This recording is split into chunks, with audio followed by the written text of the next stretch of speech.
thank you very much. And we'll move to the second question. And do you want to go again first, Mike? Good. All right, you're a trooper.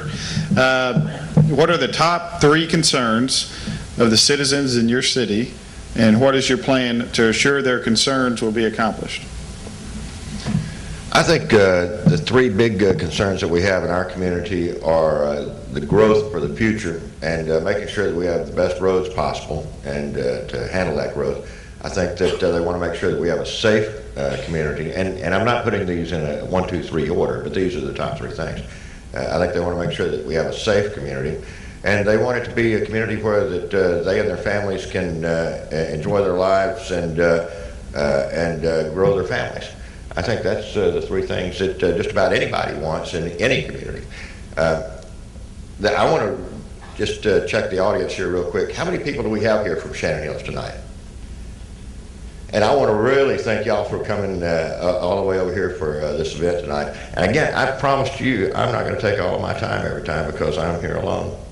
But I do appreciate y'all coming this evening. Thanks. All right. Mr. Bill Russell.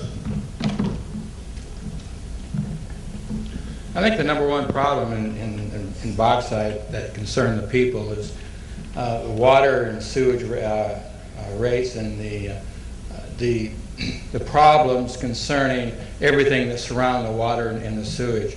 I think that the number 1 thing that we can do, that I would plan, is to put the right people in the right place to help with that, because it's going to take a community. The problems we have in Bogside is going to take several qualified people, and so that's going to be the number 1 concern. Another concern we have is basically the stability of the government itself.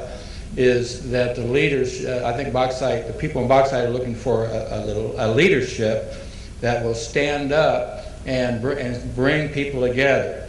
We've had a lot of situations in Bogside where we've had problems with all kinds of what called strife and what have you. So I think those are 2 basic, the 2 most important things that we have in Bogside. Thank you, and we'll move to Bryant, and we'll begin with Mr. Randy Cox. The 3 main things I'm hearing is the financial situation of the city, our employee turnover, and the direction of our city. As your elected mayor, what I will do is I will bring a comprehensive budget, common sense budget, to the citizens and to the city council that everyone can understand. It will be a line-for-line budget item, number 1. Number 2, I will also put together a comprehensive business plan that not only that the council will adopt, that our citizens will be able to see, as well as our employees can buy into to stop the employee turnover that we're incurring in our city at this time. Thank you. All right, Mayor Dabbs. 3 of the most important issues that our city is faced with right now. We're one of the fastest growing cities in the state of Arkansas, so we're faced with making really good decisions for smart growth. And what I'm talking about when I talk about smart growth is, are we building streets for connectivity? Are we addressing the congestion problems that are coming with increased growth? Apartment regulations and sign ordinances were passed recently for smart growth. And 20 years from now, those ordinances will make a huge difference, just like 10 or 15 years ago, the landscaping ordinance made a difference in our city and the way our city stands out other than cities around us. Protecting our quality of life. Public safety. People move to Bryant because it's a safe place to live. And it's important that we continue to maintain our quality of life through public safety. And the 3rd thing is embracing our community organizations. Collaboration and not competition is what this city needs right now. We have incredible organizations across the city, the Chamber of Commerce, the school, the chamber, the Bee Coalition, Keeping Bryant Beautiful, and the MIAC. We need to embrace those organizations and keep them moving forward. Thank you. And finally from Bryant, Adrian Henley. Yes, I've been out the past couple of days campaigning a lot, talking to a lot of people, and I really want to take the concerns that the people are giving me whenever I'm out there talking to them and make those the issues that I'm going to work on. One big issue they have is the water and wastewater rates. I've been proposing that we do an actual winter consumption rate whenever it comes to our water, that we're actually not using in the sewer.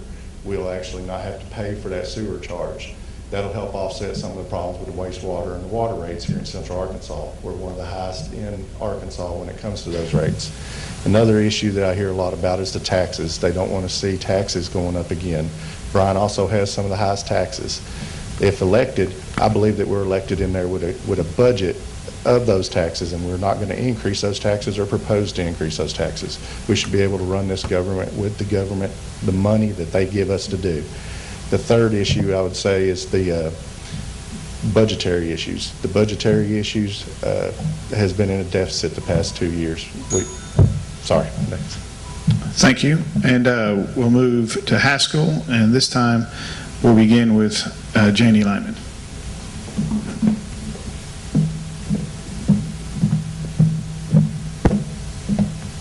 Haskell is what you would call a sprawl community, and it has grown.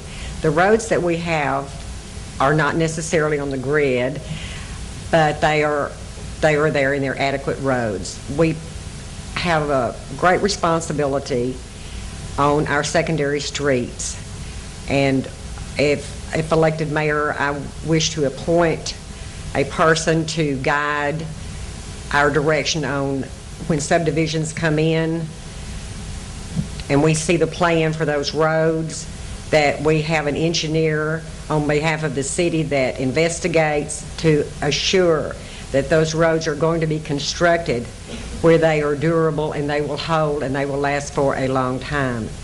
Responsibility that the mayor has on a daily basis is to watch over the daily events happening, and our number one goal is to ensure that our residents receive the benefits and services that they deserve because of the taxes that they pay.